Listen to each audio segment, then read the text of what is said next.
bolted awake before the crack of dawn. Shrill battle cries fill the air. Barely a moment to wipe the crust from their eyes. New settlers were either struck by total confusion or the horror of imminent death. As the chilling, rhythmic gallop of horses grew louder and louder, these new settlers were staring down the barrel of danger they had never encountered. Native Americans were the holders and the people of the land. Not only did they know it better than any settler could hope to, they had a mastery of it. Native Americans could travel unseen and unheard like shapeshifters. They could read the environment in a look at the night sky and hunt animals without even drawing a weapon. Little did the colonizers know, they'd invited war with a force they'd never dealt with that played by unblinking, brutal rules of engagement. Welcome to History on Fleek. Today we look at the survival and military tactics that kept Native Americans alive.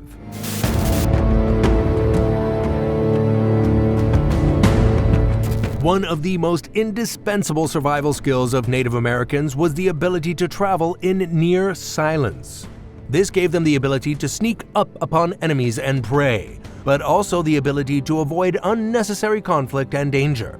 Remarkably, this was as much a tool for entire ancestral communities as it was an individual ability. Walking silently required technique and the firm Native American ethos of being in a relationship with the land and earth. To be ultra-quiet in movement, the Native Americans required two things. First and foremost, the thinnest form-fitting footwear. This gave them the ability to literally feel the ground they walked on and adjust to the form of the ground accordingly. Secondly, they used what was known as the fox walk, essentially a way of feeling and testing the ground with the outside of the ball of the foot before committing to placing any weight on the foot. Slow, to be sure, but careful, methodical, and all the more, when done right, silent.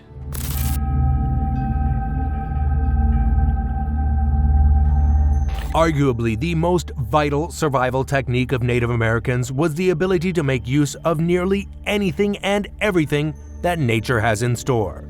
Albeit an ability that dates back to the earliest man, the plethora of fire-starting methods the Native Americans mastered was quintessential to their livelihoods. Be it striking rocks of pyrite together over a bed of tinder, or the use of their bow drills to start a flame. A prototype of the firelighters of today, Native Americans would also fashion their own fire rocks.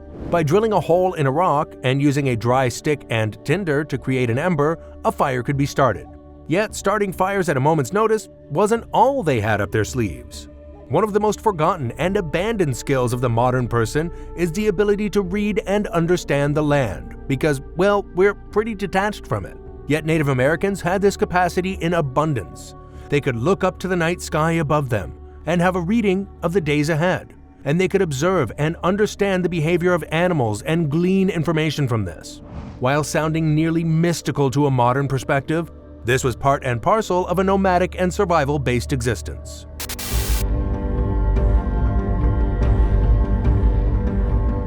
Native American survival held many of the same strains modern survival requires today, most presciently the necessity of food. As well as their penchant for moving silently, Native Americans were highly astute in effective, silent hunting. Blowguns were a feature of Native American tribes, including the Cherokee, easily fashioned through hollowing a reed or cane. Procuring small game like rabbits, squirrels, and birds was often accomplished with poison-tipped blow darts. Yet hunting without weapons was also a Native American survival skill. Deadfalls were commonly used traps to lure animals. A heavy rock on top of a collapsible support, namely branches, twigs with bait to lure underneath. Another staggering survival technique of America's first people was the ability to preserve food, in particular meat. Interestingly enough, a precursor to an American commercial staple, jerky, appears founded by the Native Americans long ago.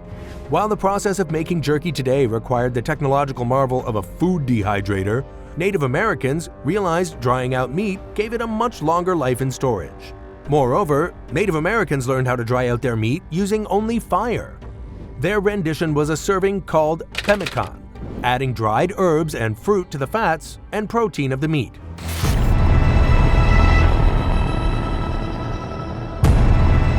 Native American survival was anchored in their ability on the battlefield.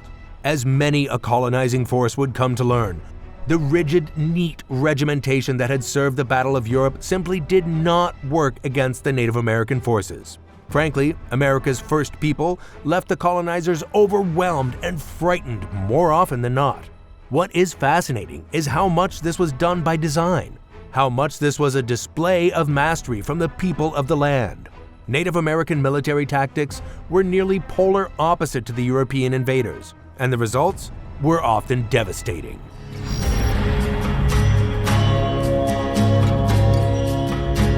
The Native American tactical mastery was down to guerrilla warfare tactics that many hostile opposites had never seen the likes of. Rather than an open commitment to an organized line v. line battle, Native Americans would be most effective in quick-hit strategies. Using just small raiding parties of a handful of warriors on horseback, Native Americans could strike before the break of dawn, rushing enemies with clubs and bows, only to seemingly vanish afterward in a retreat. Potently, the offensive forces in the raids was unlikely to incur losses, whilst usually catching an enemy entirely off guard.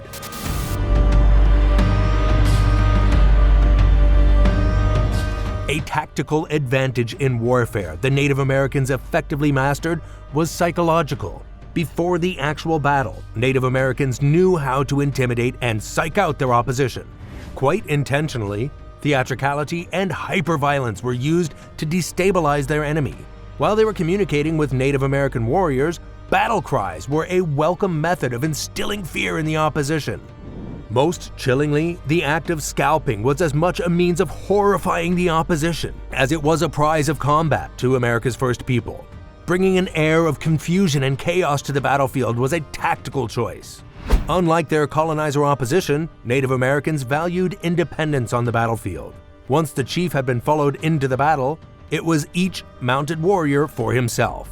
In fact, Native Americans valued the warriors who could distinguish themselves individually from their performance on the battlefield.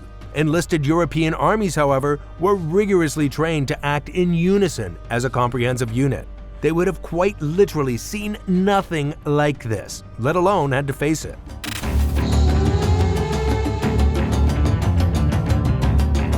While the new settlers saw battle as a riding of hostile savages, the Native Americans were fighting for the protection of their land. Like just about any native population fighting for their land, the Native Americans declared total war. Yes, that meant nothing was spared, and we were many a year away from any such Geneva Convention. If colonizers crossed paths with Native American riding parties or tribes, women and children were not safe, and scalping may very likely occur.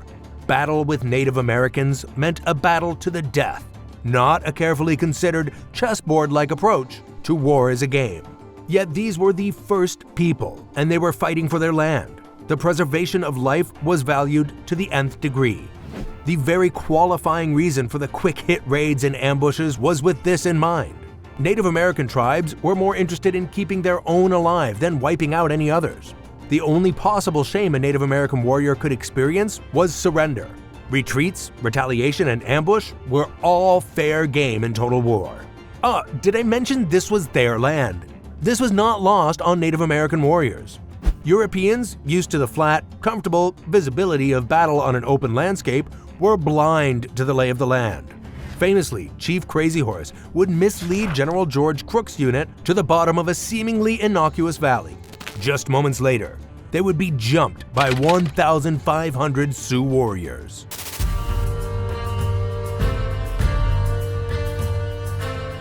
It can be argued the main tactical advantage that Native Americans had in battle was the very consequence of any choice to fight them.